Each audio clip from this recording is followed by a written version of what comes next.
সেলুনর যিনি মানে দায়িত্বশীল ওনার সাথে। ধন্যবাদ আপনাকে।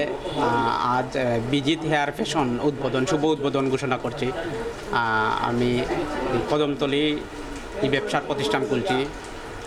আমাদের এই উদ্বোধন সময়কালীন উপস্থিত আসলা সিলেট মহানগর বিএনপির যুগ্ম সাধারণ সম্পাদক আক্তার রশিদ ভাই, আমাদের এই কদমতলীর কৃতি সন্তান আরও অনেকেই উপস্থিত ছিলেন।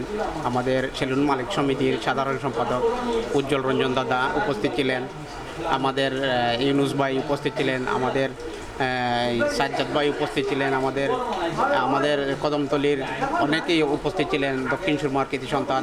আপনার সকলের এই যে সহযোগিতা কামনা করছি, আমাদের এই ব্যবসা প্রতিষ্ঠান খুলছি, সকলের দোয়া কামনা করছি। আমরা এই যে সন্ধ্যা 7টা থেকে আমাদের এই ব্যবসা প্রতিষ্ঠান উদ্বোধন শুরু করেছি। আমাদের এখানে সিলেট মহানগর বিএনপির যুগ্ম সাধারণ সম্পাদক আক্তার রশিদ চৌধুরী উপস্থিত ছিলেন প্রধান অতিথি। আমাদের আরও বড় ভাইয়েন উপস্থিত ছিলেন কদমতলীর, আমাদের দক্ষিণ সুরমার অনেক ভাইয়েন উপস্থিত আসলা। ধন্যবাদ আপনার।